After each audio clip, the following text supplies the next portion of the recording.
اگر ہمارا عمل دین کے نام لینے والوں کا یہ ہوگا تو پھر لوگ تمہیں بلائیں گے یا کنجروں کو بلائیں گے، گانے والیوں کو بلائیں گے، فرق کیا رہ گیا؟ اس نے گانا سنا کے پہلے پیسے ریٹ طے کیے، تم نے قال اللہ و قال الرسول قرآن اور سنت سنانا تھا، پہلے ریٹ طے کر رہے تھے۔ آقا علیہ الصلوۃ والسلام نے فرمایا، حضرت عبداللہ بن عمر اور عبداللہ ابن عباس رضی اللہ تعالیٰ عنہ وہ روایت کرتے ہیں، آقا علیہ السلام سے حضور نے فرمایا، افضل العبادت الفقہ، سب سے افضل عبادت دین کا فہم حاصل کرنا ہے۔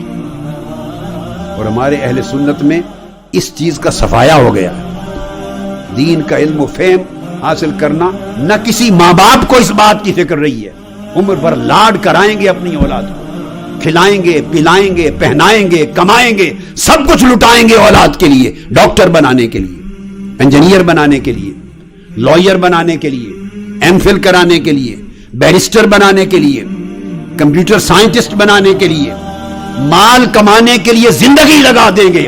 مگر مسلمانوں کتنے ماں باپ ایسے ہیں، جھنجھوڑ رہا ہوں، جن کو دنیا دار بیٹے کو دنیا کا علم سکھانے کے ساتھ ان کو یہ فکر، غم اور درد بھی ہو کہ میرے بیٹے کے سینے میں علم مصطفیٰ بھی داخل ہو، قرآن و سنت کا فہم اور فقہ بھی ہو، اور وہ بچے کو پڑھائیں، سکھائیں۔ جب بچے جوان ہو جاتے ہیں اور ماں باپ ان کو دین کا علم نہیں دلاتے، محنت نہیں کرتے، فقط قاری صاحب کو بلا کر یا مسجد میں بھیج کر قرآن ناظرہ پڑھا لیتے ہیں، بس یہ بڑا احسان کر دیا ماں باپ نے، قرآن پر احسان کر دیا، اللہ پر احسان کر دیا۔ جی میں نے 40 پاؤنڈ ہفتے کے دے کر قاری صاحب کو بلا کے بچوں کو قرآن ناظرہ پڑھا دیا، یا 5-10 پاؤنڈ ریگولر دے کر، یا میں فری آف کاسٹ پاکستان میں قرآن مجید کی کلاس میں بچوں کو مسجد میں بھیجتے ہوں، مولوی صاحب پڑھاتے ہیں۔ بڑا احسان کر دیا اپنے مولوی صاحب پر بھی، مسجد پر بھی، اللہ پر بھی، دین پر بھی۔ ظلم کی انتہا ہے۔ ذرا موازنہ تو کرو کہ دنیا کا علم اور دنیا داری سکھانے پر اولاد پر کتنی محنت ہے، کتنا خرچ کرتے ہو، زندگی لگا دیتے ہو، اور اس کے برعکس کمپیئر کریں دین سکھانے اور اولاد کی زندگی میں دین کو داخل کرنے کے لیے کتنی محنت کرتے ہیں، کتنا خرچ کرتے ہیں۔ دین تو مفت بھی ملے تو سیکھنے کو کوئی تیار نہیں، دین تو مفت ملے تو سیکھنے کو تیار نہیں۔ کتنا ظلم ہے۔ اور یونیورسٹی میں ہائر ایجوکیشن پر 10-10 ہزار پاؤنڈ دے کر بھی پڑھتے ہیں، سال کے لیے فیس دینی پڑے تو پڑھتے ہیں، ادھار اٹھا کر پڑھاتے ہیں، اور دین پر 100 روپیہ خرچ کرنے کو تیار نہیں۔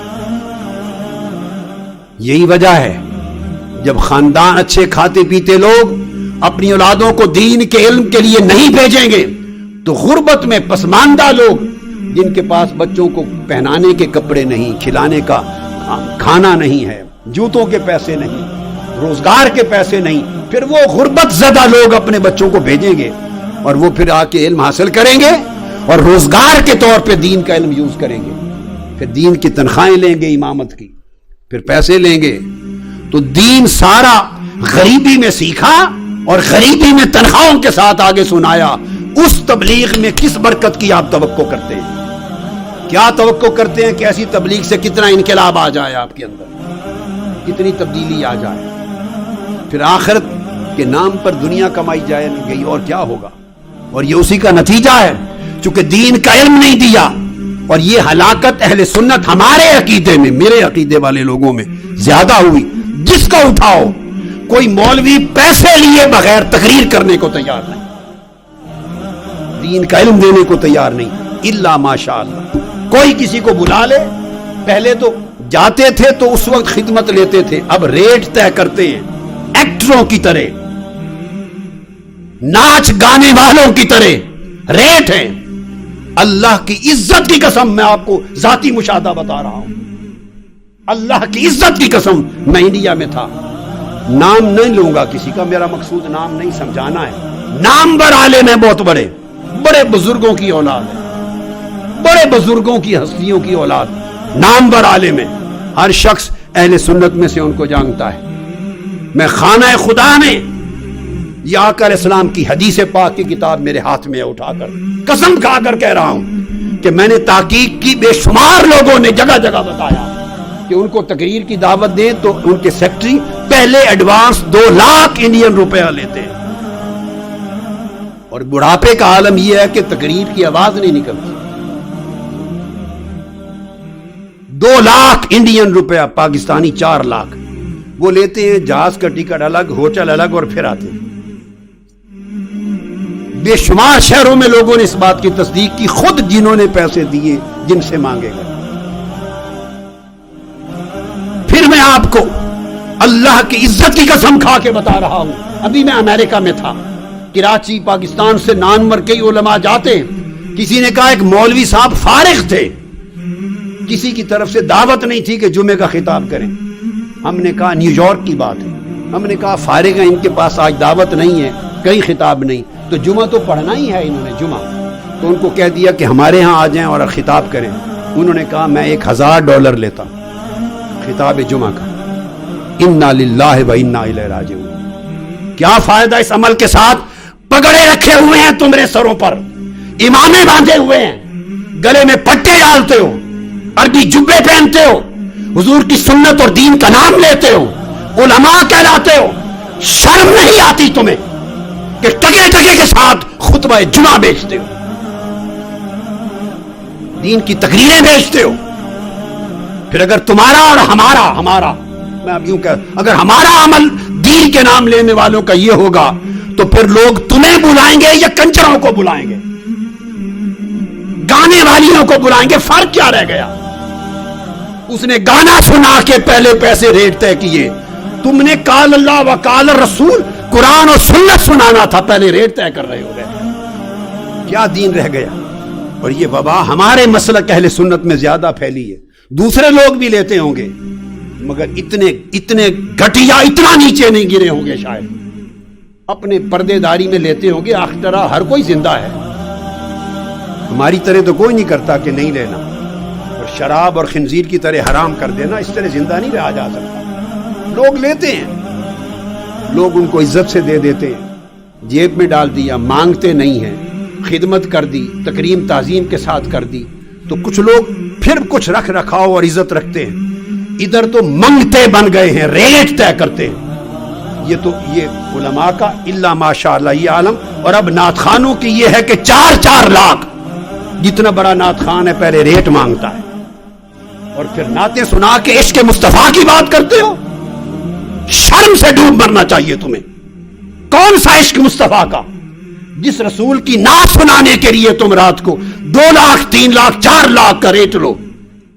یہ خبر ہوگی مرنے کے بعد، جب چہرہ آقا کا سامنے ہوگا، وہ کہیں گے بدبخت میری نعت پر پیسے مانگتا تھا، لوگوں سے ریٹ بناتا تھا۔